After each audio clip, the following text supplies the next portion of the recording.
Welcome to episode 39 of New Indian Woman podcast, airing first in early April 2021, and I'm your host Krishna.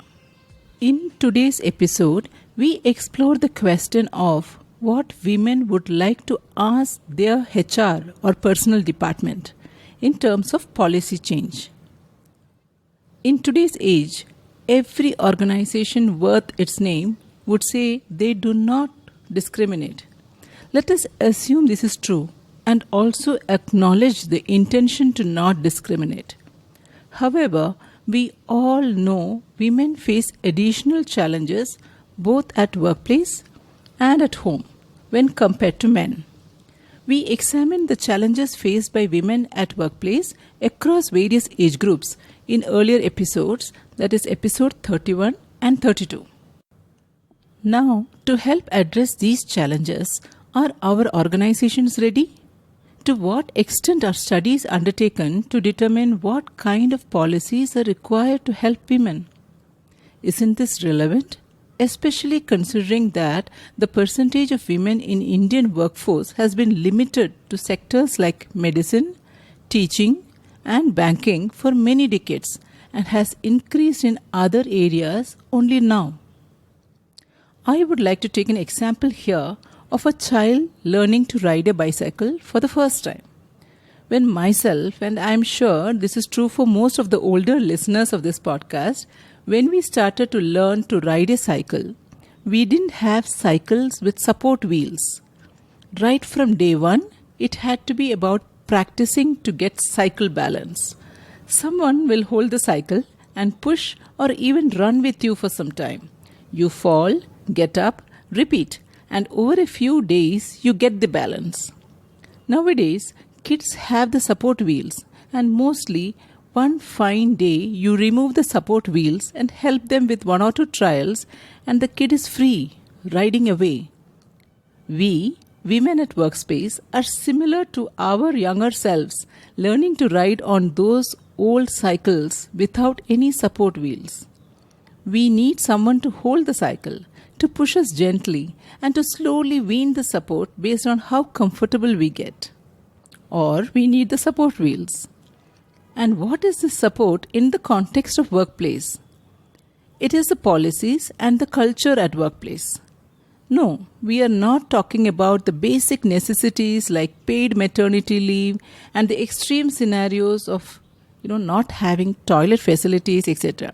There is so much more. When I met a few working women to record the challenges they face, I also asked them about what is the one single policy they feel their workplace should have. And again, these are supposedly women-friendly workspaces, IT companies, university, corporates, and the like. Let us listen to their one wish from HR.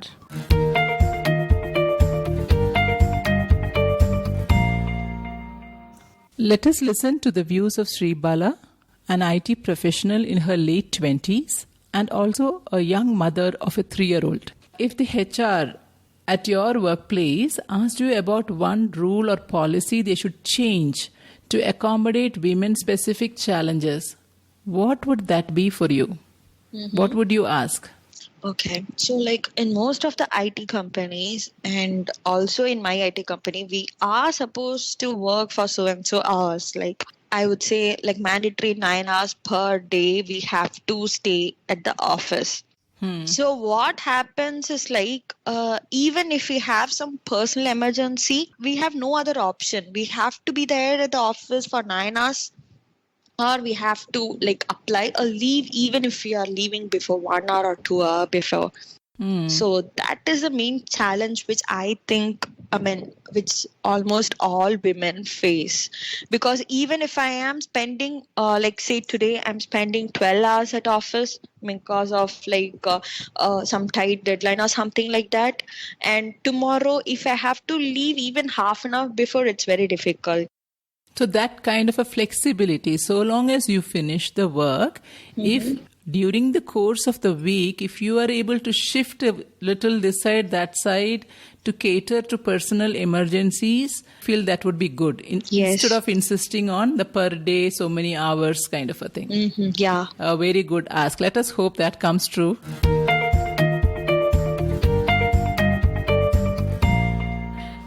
Let us hear from Ramya, a young IT professional working in Bangalore. She has been in the IT field for almost 5+ years, married. If the HR at your workplace came and asked you about one rule or policy they should change to accommodate women's specific challenges, what would that be for you? For me, I won't tell an answer to that based on my personal experience, but whatever I have seen related to my close friends or the friends, like especially a returning mother, a woman who is joining the work back after the course of maternity leave.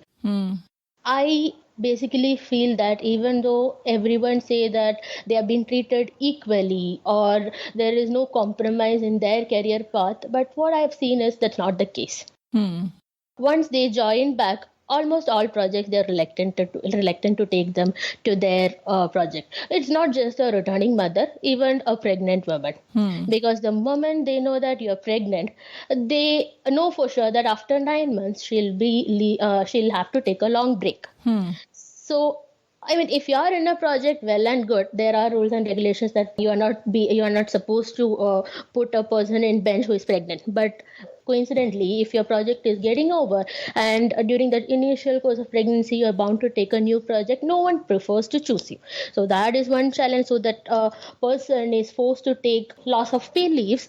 What you're saying, if I heard you right, either because a person is pregnant or the person has just returned from maternity leave, there is a hesitation to hire a person into a new project.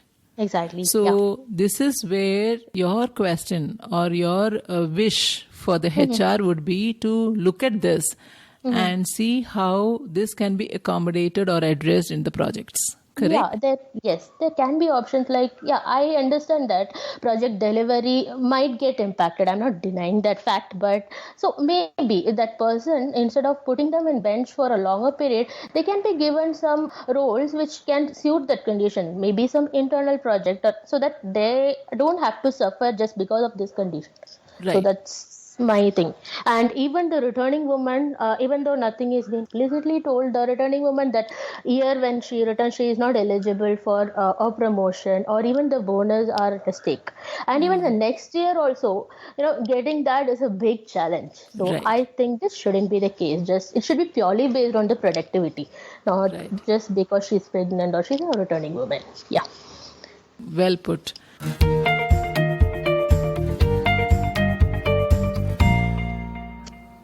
Now, we move on to an assistant professor at an engineering college. Maybe what I personally feel is, like, every women will have problems during the menstruation cycle. Either it may be little for somebody or it may be like very harsh, like it will be very difficult for somebody. And whatever may be the situation, because of this hormonal imbalancements during that time, female tend to feel very sleepy. Despite of how strong they are or so. Maybe at early up to 30 years, you may not find that so difficult.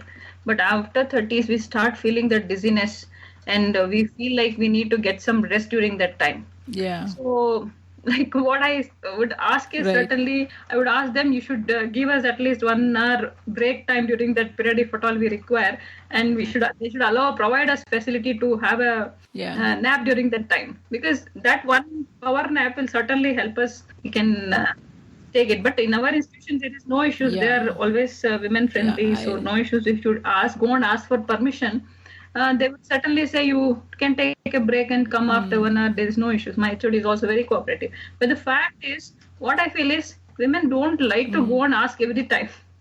Right. So if that is made as part of a policy or if it is talked about, it becomes easier for everyone.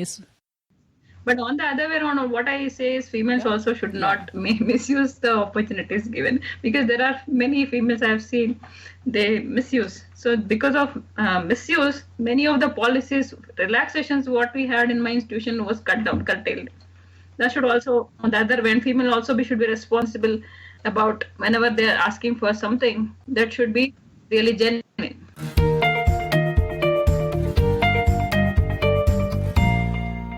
Let us hear from Anita, who works in a multinational company as a senior manager. She is 40 and is also the mother of a college-going young man. I'm talking about HR or the personal department is telling you, okay, I'm granting you a wish. Okay, what is the one thing that you would like to change to address women's specific challenges? What would that be for you? So, Krishna, for me as such, in the current context, I would want, for example, we do have working from home, and there are policies like, once in a week work from home, twice in a week work from home kind of a stuff. But then I would definitely want to call out that, there has to be some kind of a dynamic way that the women should choose, because that the need could differ from women to women, right? The need could differ. Today my mom-in-law is not keeping well, my in-laws are not keeping well, or I might have to attend. My child right now, he's an grown-up adult, right? I mean, he's a college-going boy, so he might not need me as frequent as a very young boy would require. But then, considering my own health issues, whatever I would undergo, right? So keeping all this in mind, that that dynamic changes, that you should not really push for me that, go ahead and give me a flexibility that, in a month, at least 5 days you could work from home. That 5 days, let me go ahead and decide, not really bound by telling that, once in a week, twice in a week, because you never know how things are, coming up to you. So that is something which should be flexible to us. Yeah, this could be the policy. Yeah, there can be a little more flexibility in what we talk about working from home is something which I feel, Krishna. So it doesn't help if you just state that your HR policies support diversity, but that needs to be thought through.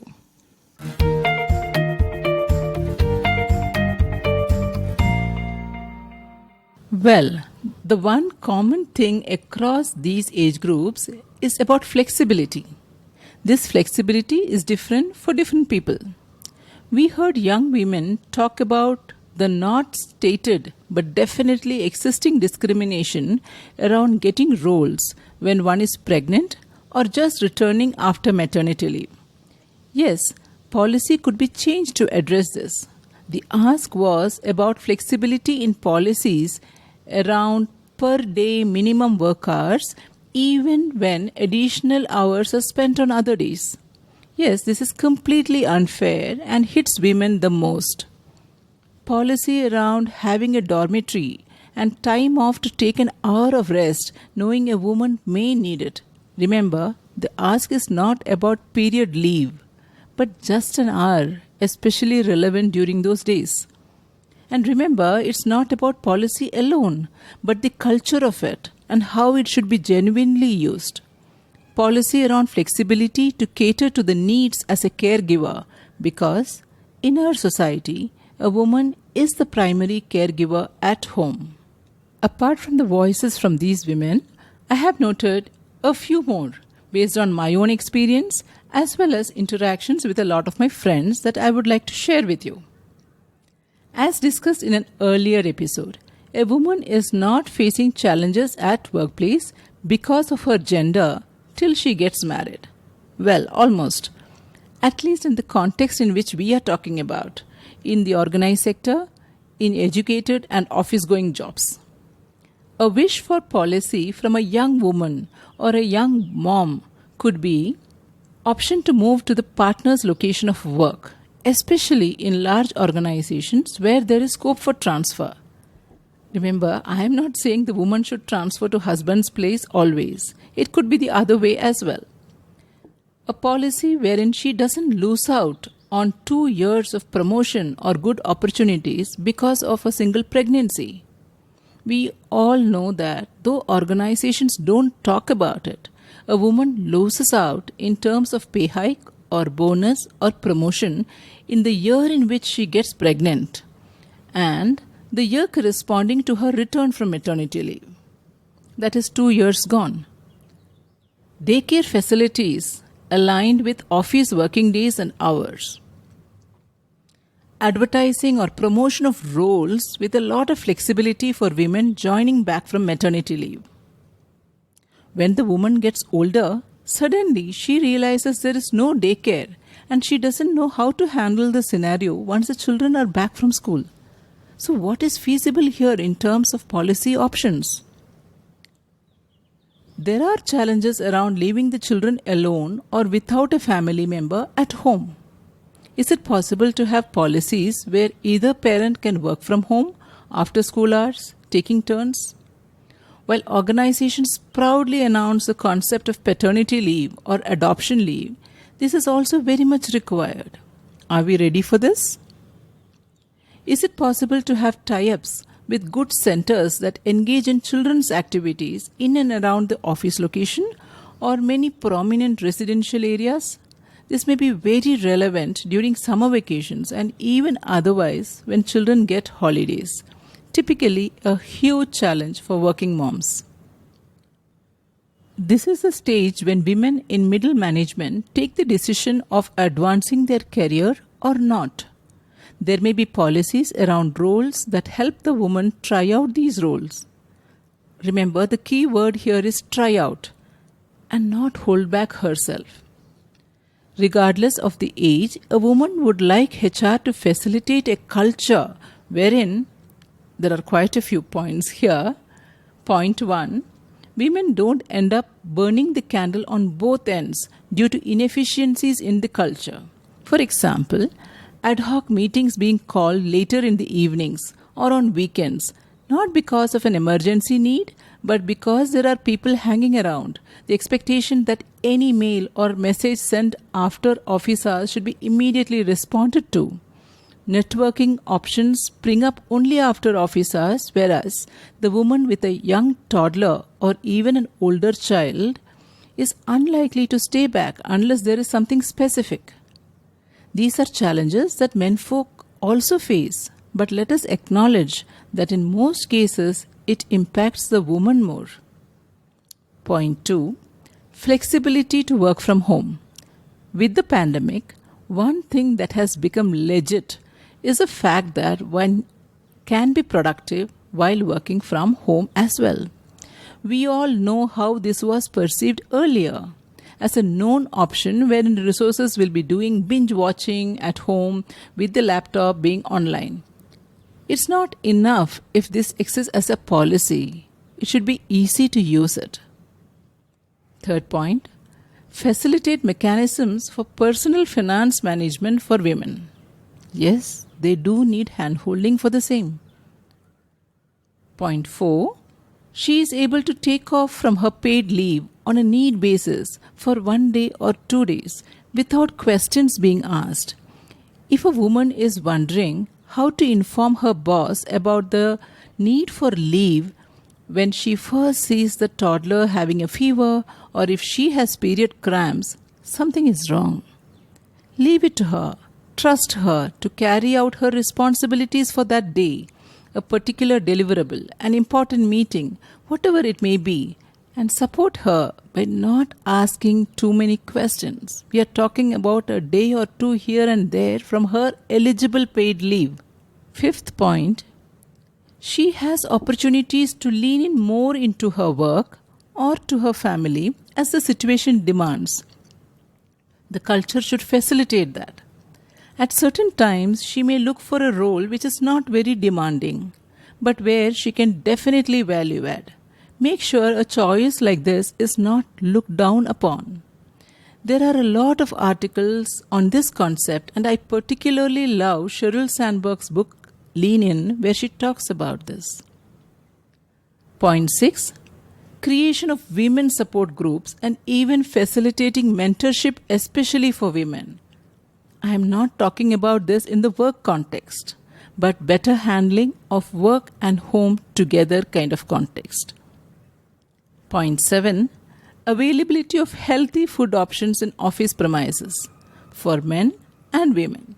I have never understood why we have plate meals with rich options for a working day lunch, whereas it is very difficult to see an office that has fruits, tender coconut, salads, and even smaller size food options that women can opt for. Point 8, and I feel this is very important, perks need not be always in terms of more money, promotion, or such.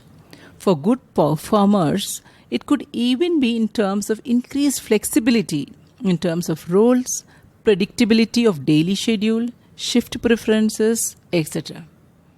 Point 9.